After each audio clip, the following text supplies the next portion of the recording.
Is JV Casio the best point guard in the PBA today? Right now. Now. I would say LA is the best point guard in the league now. But I could say maybe in a year or two, I think JV will be the best point guard. I played with both point guards, and I could say na si JV is really a big man's point guard. And dami niyang assist sa'yo. Dami niya assist talaga, yeah. He really knows how to work the pick and roll. That's how it is.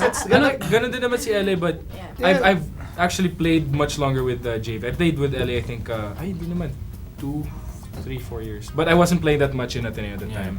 But when he played, when I was at Powerade, I really played the whole season with JV, and I can only say praises for that guy. Lucky big man, whatever team he'll play for. You agree? JV, best point guard. I mean, this is a very bold, it's not a statement, it's a question. So it's a bold question. Do you agree with it? I'd say so. Yeah? I mean, over LA, over it's really tough Kapagnot, kasi, over Jimmy. I mean, this position has just so many players. You mentioned LA, Kapagnot, Jason Castro. Diba? It's really loaded, but I like how JV plays. I really think he impacts the team so much. Not always in the stats, but just the way he runs things, gets the ball in the right spots for each players. He makes big shots. He's not afraid to take them. He can shoot. He can drive. I mean, he rebounds also. And also, he's just such a smart player. He doesn't give up, and you won't get any attitude from him whatsoever, even if you're losing. He comes to play every night. Walang hindi nagtatampo. Wala. Never complains about playing minutes, touches. None? As in, wala talaga. One of the you wouldn't hear best guys anything. I've worked with. I agree. Ikaw, sino ang best point guard in the PBA pare? Is it JV Casio? Arguably, pwede si JV Casio. Arguably. Just say yes or toss no. Up, hindi. Alex Mallory. Diyos ko, tigilan niyo.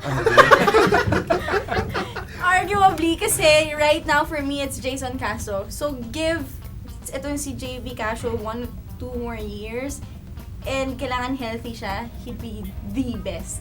Na wala nang argument. Well, he's healthy now and he's, putting up solid. But honestly, numbers. I think Jason Castro and JV, their age gap's not too big. I think they may just be 1 year apart. So it's gonna be an interesting battle for this title. Although parang interesting kasi Jason is actually parang a combo. He's a 2. Yeah, 1, 2. JV is more of a playmaker. He's a pure point Yeah, guard. si Jason is more like a power forward point guard. But you know what I like? What I like kay Sa katawan JV? Jason eh. Oh, What do you like what I about JV? JV's yung composure niya. As in talagang hindi mo siya mamibreak. Silent killer siya. Tahimik lang siya but he produces. Always. Always. At any point of the May game. moniker na ba yun si JV? Doesn't need one. There are guys give who him don't. one. But just look Doesn't need one. But just look at the He has to have an effect he's had on the team. Look, Alaska. What I mean, would you give him? Cyrus is playing better. I mean, Gary played the best basketball of his career together with JV. JV, that's Doug right. played great also. I mean, he really makes his teammates better. Yeah. He makes his teammates. And that's no look disrespect to really guys like LA who also does the same, diba? I mean, Jimmy, yeah. I don't want to say anything mamaya. Pagkalaban global port, Mag- every 40 point points. guard. Tandaan niyo sinabi ni Charles Cho, ha? No, but I appreciate the fact that, that Doug and Charles are coming from a position na talagang first hand, nakita nila.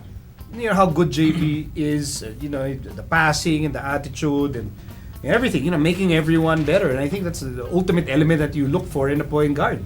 Diba? Parang kaya nga yung argument between points guard and a point guard. Point guard makes the team run so much Playmaker. better. But bakit yung ba difference JV from the other point guards is that parang wala siyang he's attitude not problem looking to or score. He If it's doesn't there, he's have there. he has zero ego. I mean, yung attitude and whatever. And ever since naman when he was still in Lasal, talagang kuha niya kagad respeto ng mga teammates niya, ng mga coaches niya. Kasi talagang he's a leader. Kahit ganun siya tahimik, he leads. Not by His words, game leads. by actions. Yeah. But, Everyone needs to his game. Every offense you want him to run, he'll do it perfectly. I honestly didn't think he'd do so well in the triangle right away, but now, wow, it's so tough to defend him just because he's just so smart. He just finds ways to read, make the most out of the system. Same thing in Gilas, he just made the most of whatever opportunity was given to him. And you guys converted him from 2 to 1, di ba? From Yeah, Gilas. he was playing- 2 in Yeah, that's why college. actually ako, I never would have imagined JV nung pinaparod ko siya sa Lasal. Same sentiment. Yeah. Diba? Yeah. Na he would become a Pointer. like we would discuss him as best possibly point the guard? best point guard. Yeah, I wouldn't No have way. thought, yeah. I mean, he was a great shooter, clutch shooter, pero point guard, get everyone involved, Yeah. make assist, kaya parang hindi, diba? Kasi tayo si TY talaga yung Ako nakita ko point na to. guard. Nakita mo? Oo. Ba't ikaw nakita mo? Kami namin nakita. Lasalista yun. Oh, lasalista. Wala sa lahat. Tapos, Kasi masyado busy. Huwag may tira, JV, wag! hindi. Kasi nga, si JV is not looking to score. Hindi siya yung naglo-look to be the hero. Okay, And wait a mahirap na tayo makakita ng point guard ngayon. Na Yeah, he's not looking to hindi- score, but when he decides to, he can score like 10 points in 1 minute. 10 points in 1 minute. But He hindi siya yung ginagawa niya, hindi yung sarili niya yung first resort gets. He takes what the defense is giving him, and when the time comes where he knows that he's hitting shots, mag-heat check yan. Okay, so enlighten me. Like nung sa Powerade dati, like when he goes on, yung favorite mo, God mode. God mode. Oh, God mode JV. Yung mga, Actually, Lasal yung mga pa lang sunod-sunod yan, na 3 point. ginagamit na yan.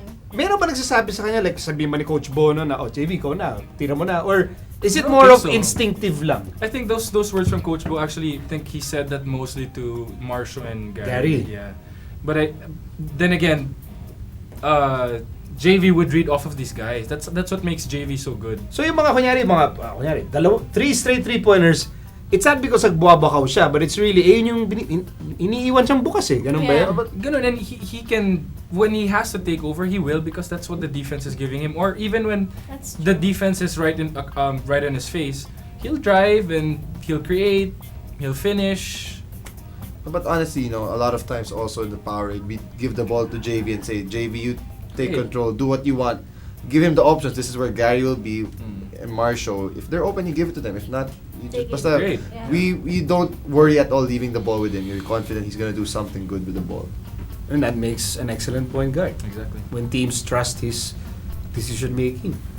Kaya kita mo tong Alaska, kahit hindi sila masyadong gelled pa together, kasi bago lang, di ba? But JV is making them Yeah, he's making them look good. God mode.